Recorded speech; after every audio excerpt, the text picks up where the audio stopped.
नमस्कार विद्यार्थी मित्रों, श्री पीपड़ा प्राथमिक शाळानी यूट्यूब चैनल पर आपનું हार्दिक स्वागत है। आज આપણે ધોરણ 7 વિષય ગણિત અપૂર્ણાંક અને દશાંશ સંખ્યાઓ પ્રકરણની અંદર સ્વાધ્યાય 2.6 ના દાખલાઓ જોવાના છે। તેમાં સૌપ્રથમ આપણે પ્રથમ દાખલો જોઈએ કે શોધો, બરાબર। એટલે કે આ ગુણાકાર આપ્યો છે તે આપણે દશાંશ અપૂર્ણાંકનો ગુણાકાર છે તે કઈ રીતે કરવો। તો આ ગુણાકાર સાદા ગુણાકારની જેમ જ હોય છે, માત્ર આપણે દશાંશ ચિહ્ન મૂકવાનું શીખવાનું છે। तो सौप्रथम આપણે જોઈએ 0.2 ગુણ્યા 6, બરાબર। તો ગુણાકાર કોનો થાય 6 અને 2 નો, કેટલો જવાબ આવે 12। હવે અહીંયા દશાંશ ચિહ્ન પછી કેટલા અંકો છે 1, તો આપણા જવાબમાં પણ દશાંશ ચિહ્ન પછી 1 અંક આવવો જોઈએ। તો કોઈ પણ સંખ્યામાં પોઈન્ટ છેલ્લે હોય, એક દશાંશ ચિહ્ન આ બાજુ ખસે એટલે તમારો જવાબ કેટલો થઈ જાય 1.2, બરાબર। તો આ રીતે આપણે દશાંશ ચિહ્ન મૂકવાના છે। 46 4.6 ગુણ્યા 8, तो આપણે 46 ગુણ્યા 8 કરવાના છે। 8 6 48 નો 8 વધી 4, 8 ચોક 32 ને 4 36। હવે દશાંશ ચિહ્ન પછી કેટલા આંકડા છે 1, તો આપણે પણ અહીં જવાબમાં પણ કેટલા અંક આવવા જોઈએ તો કે 1, તો કે અહીંયા પોઈન્ટ હોય એ આગળ આવી જાય, તો તમારો જવાબ કેટલો આવે 36.8, બરાબર। આ જ રીતે આપણે ગુણાકાર કરતા જવાના છે। 271 ગુણ્યા 5, 5 એકુ 5, 5 સત્તા 35, 5 10 ને 3 13। હવે અહીંયા દશાંશ ચિહ્ન પછી કેટલા અંકો છે 1 અને 2, તો આ બાજુથી આપણે જમણી બાજુથી ડાબી બાજુ આવવાનું 1 અને 2 અંક, તો તમારો જવાબ કેટલો આવે 13.55। 20.1 ગુણ્યા 4 એટલે 201 ગુણ્યા 4, પોઈન્ટ કાઢીને જ ગુણાકાર કરવાનો। 4 એકુ 4, 4 નો શૂન્ય સાથે ગુણાકાર એટલે 0 ને 4 2 8। હવે કેટલા છે દશાંશ ચિહ્ન પછી અંક 1, તો અહીંયા આપણે 1 અંક આ બાજુ આવી જાય, તો આપણો જવાબ કેટલો આવે 80.4, બરાબર। આ 20.1 હતા, આ 2.71 હતા, 4.6 હતા, આપણે પોઈન્ટ કાઢીને જ ગુણાકાર કર્યો, બરાબર। હવે અહીંયા 7 પંચા 35, હવે કેટલા પોઈન્ટ કાપવાના થાય તો કે પોઈન્ટ પછી કેટલા અંકો છે 1 અને 2, તો 1 અને 2 અંકો પછી અહીંયા આવી જાય પોઈન્ટ, કંઈ ન હોય તો 0, તો આનો જવાબ કેટલો આવે 0.35। હવે 211.02 એને ગુણ્યા કેટલા કરવાના છે 4, તો 4 2 8, 4 ગુણ્યા 0 એટલે 0, 4 એકુ 4, 4 એકુ 4 અને 4 2 8। હવે કેટલા પોઈન્ટ કાપવાના છે તો કે 1 અને 2, 1 અને 2, તો તમારો જવાબ આવે 844.08। આ જ રીતે 86 ગુણ્યા 2 એટલે કે 0.86 ગુણ્યા 2 છે, તો આપણે 86 ગુણ્યા 2 જ કરવાના છે। 12 નો બગડો વધી 1, 2 8 16 ને 1 17, તો કેટલો જવાબ આવ્યો 172। હવે કેટલા પોઈન્ટ કાપવાના છે તો કે પોઈન્ટ પછી 1 અને 2 અંક, 1 અને 2 અંક પછી પોઈન્ટ, એટલે તમારો જવાબ કેટલો આવે 1.72, બરાબર। તો માત્ર દશાંશ ચિહ્ન મૂકવાનું છે, બરાબર। પોઈન્ટ પછી જેટલા અંકો હોય એટલું દશાંશ ચિહ્ન ડાબી બાજુ ખસશે। તો આ રીતે આપણો દાખલા નંબર 1 પૂર્ણ થાય છે। હવે આપણે સ્વાધ્યાય 2.6 ના દાખલા નંબર 2 અને 3 જોઈએ। તો દાખલા નંબર 2 ની અંદર શું કીધું છે કે લંબચોરસનું ક્ષેત્રફળ શોધો જેની લંબાઈ 5.7 સેમી અને પહોળાઈ 3 સેમી। તો આપણને ખબર છે કે લંબચોરસનું ક્ષેત્રફળ બરાબર લંબાઈ ગુણ્યા પહોળાઈ। તો લંબચોરસની લંબાઈ કેટલી છે તો કે 5.7 સેમી અને પહોળાઈ કેટલી છે 3 સેમી। હવે આ બેનો ગુણાકાર કરો તો 7 તેરી 21 નો એકડો વધી 2, 3 પંચા 15 ને 2 17, તો તમારો જવાબ કેટલો આવે 171। હવે પોઈન્ટ પછી કેટલા અંક છે 1, તો આપણા જવાબમાં પણ પોઈન્ટ પછી કેટલા અંક આવશે 1, તો લંબચોરસનું ક્ષેત્રફળ કેટલું આવશે તો કે 17.1 ચોરસ સેમી, અથવા સેમી ગુણ્યા સેમી છે એટલે સેમીનો વર્ગ। હવે દાખલા નંબર 3 જોઈએ કે 1.3 નો ગુણાકાર 10 સાથે, તો આપણે ખબર છે કે ગુણાકારમાં પોઈન્ટ કઈ બાજુ, દશાંશ ચિહ્ન કઈ બાજુ ખસે તો કે જમણી બાજુ, જેટલા શૂન્ય હોય એટલું જમણી બાજુ ખસે। તો 10 સાથે ગુણાકાર છે એટલે આ દશાંશ ચિહ્ન એક ડગલું જમણી બાજુ ખસે એટલે દશાંશ ચિહ્ન ક્યાં આવી જશે 3 પછી, તો તમારો જવાબ શું આવે 13 પોઈન્ટ, અહીંયા કંઈ નથી તો આપણે શું મૂકી દઈએ 0।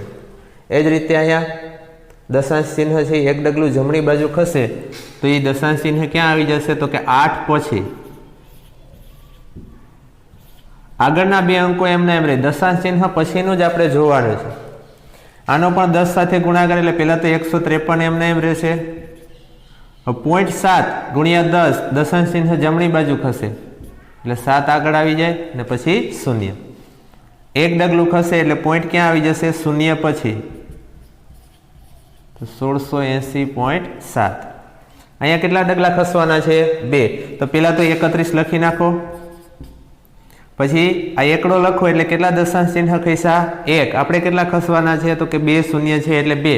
તો જે ઘટે છે ત્યાં હું મૂકી દો 0, પછી પોઈન્ટ અને પછી 0.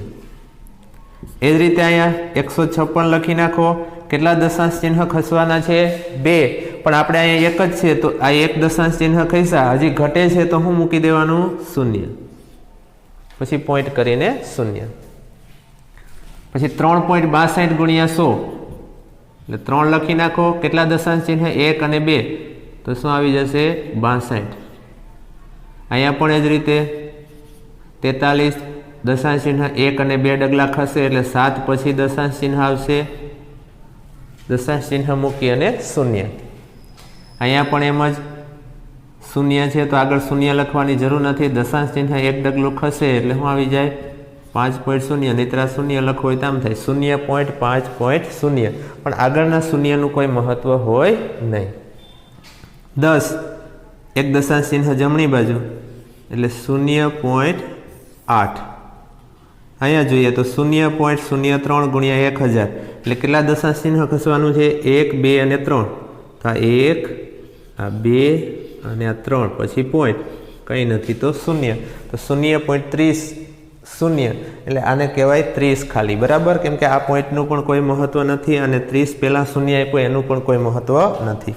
0.9 ગુણ્યા 100 કેટલા દશાંશ ચિહ્ન ખસવાનું છે 2. આપણી પાસે અંક એક જ છે તો એક અંક ખસ્યા નથી, બીજો અંક તો 0 મૂકી દો તો 90.0.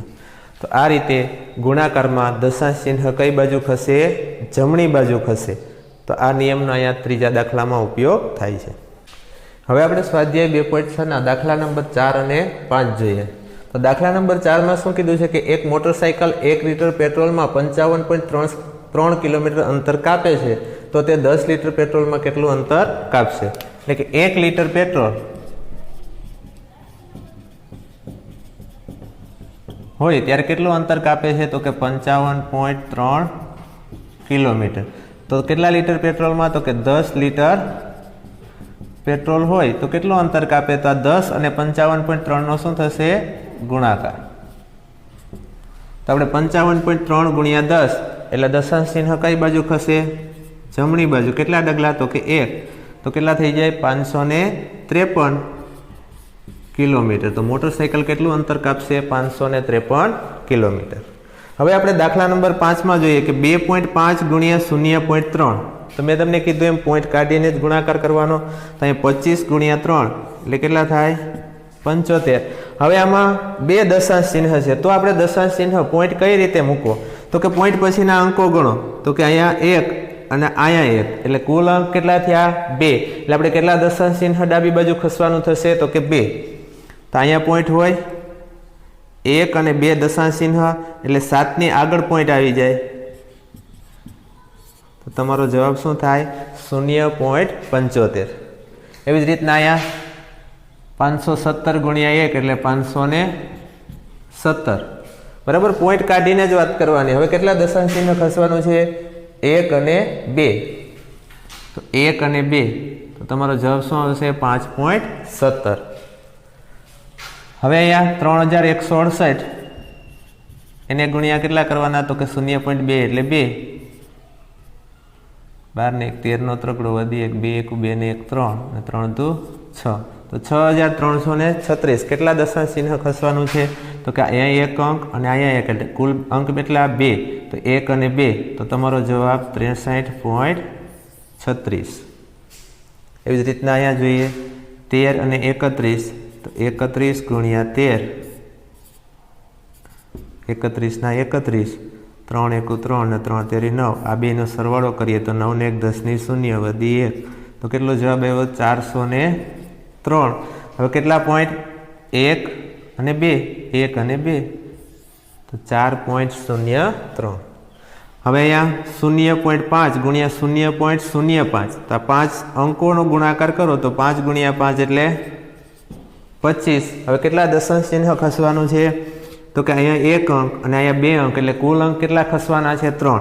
તો આ 1, 2 અને ત્રીજો અંક ઘટે છે અહીંયા 0, પછી પોઈન્ટ આવે તો તમારો જવાબ શું આવશે? 0.025.